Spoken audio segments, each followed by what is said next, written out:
Amen.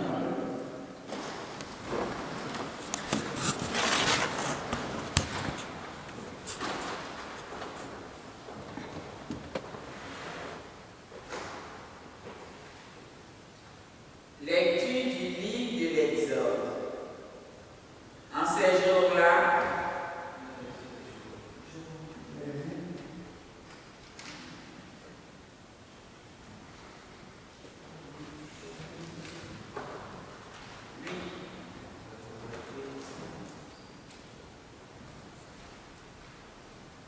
lecture du livre du prophète Jérémie. Révélez, fils Réliga, oracle du Seigneur. C'est moi qui suis votre maître.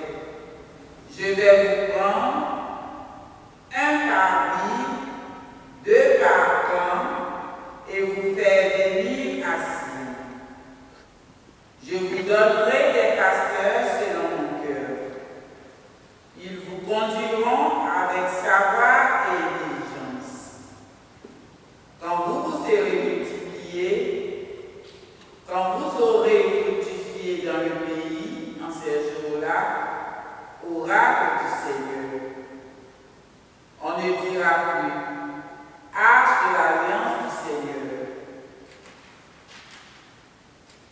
On ne gardera plus mémoire de l'arche, on ne s'en souviendra plus, on ne s'en occupera plus, on n'en fera pas une autre. En ce temps-là, on appellera Jérusalem trône du Seigneur. Toutes les nations convergeront vers elle, vers le nom du Seigneur à Jérusalem. Elles ne suivront plus les penchants mauvais de leur cœur difficile. Parole du Seigneur.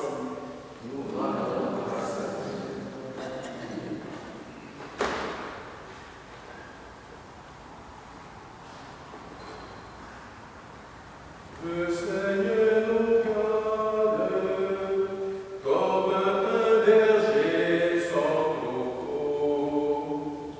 Le Seigneur nous garde, comme un berger sans troupeau. Écoutez, nation, la parole du Seigneur, annoncée dans les îles lointaines. Celui qui dispersa Israël de façon, il le garde comme un berger sans troupeau. Le Seigneur nous garde, comme un berger sans troupeau. Le Seigneur a libéré Jacob, l'a racheté des mains des plus forts. Ils viennent crier de joie sur les hauteurs de Sion. Ils affluent les biens du Seigneur. Le Seigneur nous garde, comme un berger sans troupeau. La jeune fille se réjouit, elle danse. Jeunes gens, vieilles gens, tous ensemble.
Lisons Matthieu chapitre 13, versets 18 à 23.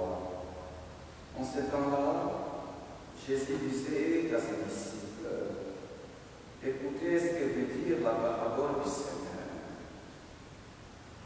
Quand quelqu'un entend la parole du royaume, sans la comprendre, le mauvais survient et s'empare de ce qui est semé dans son cœur. Celui-là, c'est le terrain ensemencé au bord du chemin. Celui qui a reçu la semence sur un sol pierreux, c'est celui qui entend la parole et la reçoit aussitôt avec joie. Mais il n'y a pas de racine en lui. Il est l'homme d'un moment, quand vient la détresse ou la persécution à cause de la parole, il trébuche aussitôt. Celui qui a reçu la sémence dans les ronces, c'est celui qui entend la parole, mais les soucis du monde et la séduction de la richesse étouffent la parole qui ne donne pas de fruits. Celui qui a reçu la sémence dans la bonne terre, c'est celui qui entend la parole et la comprend. Il porte du fruit en raison de 100 ou 60 ou 30 pour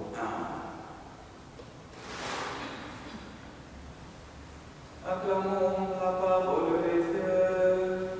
Louange à toi, Seigneur Jésus.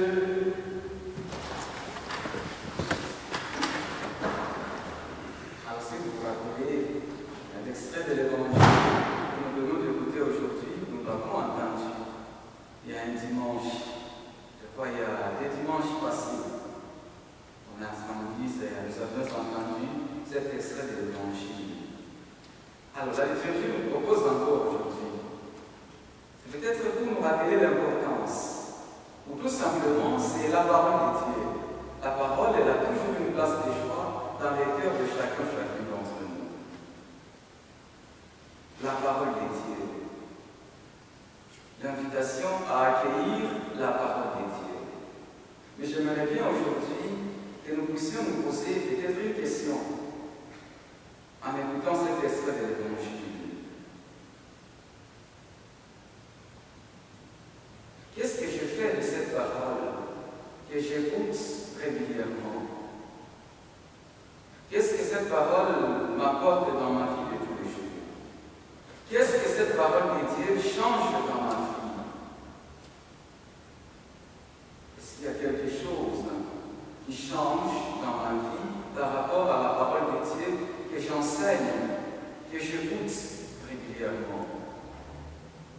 Nous célébrons la fête de Saint-Charbel. En relisant l'histoire de Saint-Charbel, j'ai découvert la grâce que Charbel a eue dès le départ dans sa famille.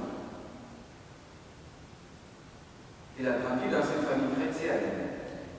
Donc dès le départ, Charbel a appris à connaître le Seigneur Jésus dans sa famille.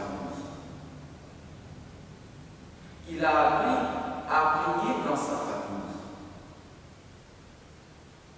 C'est une grâce. Et cette prière de sa famille l'a accompagné tous les jours, jusqu'à devenir moine ermite. Et quand on regarde au centre de sa spiritualité, on sent que Charbel, c'était un homme rempli de prière. Sa vie se résume en prière. Les rosaires, mais également l'adoration. Et de passer des heures dans l'adoration. Les rosaires. Mais aussi on nous dit que c'était un accompagnateur spirituel, un bon confesseur. Pour dire la famille, c'est vraiment la source. Et j'ai rappelé hier, je nous disais que c'est très important en famille, quelle que soit l'attitude des enfants aujourd'hui, que les parents ne puissent pas lâcher d'encourager les enfants à aimer la prière, mais toujours avec amour et douceur. Ne dites jamais, ah, les enfants d'aujourd'hui, ah, lui ne comprend pas. Non. Non. C'est comme si vous limitez la capacité de Dieu. Quand un père et une mère disent, ah, je suis fatigué, hein, cet enfant-là, les enfants d'aujourd'hui, ah, il faut les laisser comme ça. C'est comme si tu limites la capacité de Dieu. C'est comme si Dieu était comme toi. Le parent doit toujours dire, ok, n'écoute pas, moi je vais continuer à les confier auprès du Seigneur. Parce que c'est le Seigneur qui m'a donné cet enfant. Et je sais que mon Dieu ne peut pas laisser ma fille s'égarer. Mon Dieu ne peut pas laisser mon fils s'égarer. Je vais continuer à prier pour lui. Et je vais continuer de temps en temps à l'encourager à reconnaître la place de Dieu dans sa vie. Mais toujours avec amour et douceur. Parce que souvent aussi la manière de dire. On peut décourager un enfant par la manière de le dire. Comme si on voulait imposer. Alors quand on voulait imposer l'enfant d'aujourd'hui, là tu n'as rien à me dire. Je fais ce que je veux de ma vie. Donc, n'oubliez jamais d'encourager les enfants à la prière. Saint Charbel, il apprend à prier dans sa famille et il grandit ainsi. Et nous constatons que la parole de Dieu a eu de l'impact dans sa vie, comme nous écoutons dans l'évangile d'aujourd'hui. Jésus, il essaie de nous expliquer la parabole du Seigneur. Il nous explique cette parabole du Seigneur. Qu'est-ce que ça signifie en réalité? Mais si nous entrons en profondeur, nous comprenons tout simplement la parabole du Seigneur renvoie tout simplement à la manière dont nous écoutons la parole de Dieu, mais la parabole du Seigneur nous présente tout simplement les 4 catégories de chrétiens que nous avons dans le monde. 4 catégories de chrétiens que nous avons dans le monde. Il y a des chrétiens, bien entendu, qui écoutent la parole de Dieu, mais après quelques minutes, c'est fini, ils ne comprennent rien. Oui, ils ne comprennent rien. La parole de Dieu n'a pas de place dans le cœur. Il suffit seulement qu'on sort, qu'on pose la question, j'étais à la messe. Qu'est-ce qu'on a dit à la messe? Bon, c'était le Père là qui parle. Mais toi, j'étais à la messe. Tu n'as rien arrêté. Même pas un petit mot. Mais c'était le Père là, il parle de toi, lui. Alors, quand on est ainsi, que faut-il faire? Il ne faut jamais se décourager. Toujours, on se confie à lui. Il dit, Seigneur, quand je vais à l'église, quand on commence à prêcher, j'ai sommeil. Quand on commence à prêcher, il y a beaucoup d'idées qui défilent dans ma tête. Aide-moi. Seigneur, ouvre ma tête à ta parole. Lui-même, il le fera. Progressivement, il va ouvrir notre cœur à la parole. La deuxième catégorie, des chrétiennes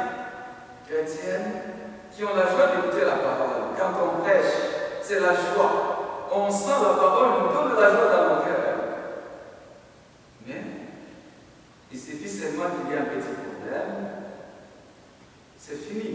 Un peu de détresse, un peu de persécution à cause de l'évangile. Directement, on est là pour lâcher. Ça se voit dans nos communautés. Des personnes qui sont engagées, dès qu'on lui dit quelque chose, il entend que le prêtre a dit quelque chose, c'est fini. Il dit, moi c'est fini, je ne viendrai plus. En réalité, mes frères et mes sœurs, nous tous, nous cherchons le ciel. Que ce soit le prêtre. On ne vient pas à l'église pour le prêtre. Non, le prêtre cherche aussi le royaume des cieux. Oui, nous tous ici comme nous sommes là, nous tous nous cherchons le ciel. Et si moi je ne fais pas attention, ce serait compliqué pour moi encore. Donc on ne peut pas se décourager d'aller à l'église parce que le prêtre m'a dit c'est quoi et puis j'ai dit je n'irai plus à l'église. J'avais demandé au maître pour passer un service. Le prêtre n'a pas répondu. Après je lui ai dit moi c'est là, je ne vais plus. Ce prêtre n'est pas gentil. Mon ami, ce prêtre il cherche le ciel aussi. Et s'il ne fait pas attention, il va rater le royaume des cieux. Donc on ne peut pas se décourager parce que bon, on n'a pas bien répondu à l'église, moi c'est fini. Non. Que cela puisse nous encourager davantage. De prier les uns pour les autres. De prier pour notre prêtre. Parce que lui aussi, il cherche le royaume des cieux. Lui aussi, il doit fournir beaucoup d'efforts pour rentrer par la porte étroite. La grande catégorie. On est nombreux dans cette catégorie-là. Nous nous décourageons facilement pour des petites choses de la vie. La troisième catégorie de chrétiens et chrétiennes, Ils ont la joie de la parole de Dieu. Mais dès que les soucis y arrivent, c'est fini. Les difficultés, c'est fini. L'argent n'en parle pas. Tellement l'argent, nous aimons tous l'argent. Mais il suffit qu'il y ait un petit travail quelque part. Je laisse même de prier. Ah, il faut que j'ai l'argent. Il y a l'argent là-bas. Et on laisse de prier. Regardez vous-même, vos familles, comment on est divisé à cause de l'argent. L'héritage. Beaucoup de familles aujourd'hui sont divisées à cause des biens matériels. D'ailleurs, même l'héritage, c'est quelqu'un qui a travaillé. Et cette personne n'est plus. Mais on se divise, on se déchire. Tellement on se déchire dans nos familles à cause des biens matériels. Et nous oublions aussi celui qui a laissé il n'est plus. Donc si nous continuons à nous diviser, nous allons partir en étant divisés en famille. Alors faisons attention que le bien matériel ne puisse pas arracher la parole de Dieu finalement. Que le bien matériel puisse nous aider à aller de l'avant dans notre vie de foi. Et la quatrième catégorie, c'est Saint Charbel. Il a entendu la parole de Dieu et la parole a porté beaucoup de fruits. Et ça, c'est notre vocation à nous tous. Nous sommes appelés tous et toutes à écouter la parole et à donner beaucoup de fruits. Que le Seigneur nous aide aujourd'hui à nous laisser toucher par l'exemple de Saint Charbel. Oui, son exemple puisse nous toucher et que nous aussi, petit à petit, que nous puissions nous laisser interpeller par l'Évangile.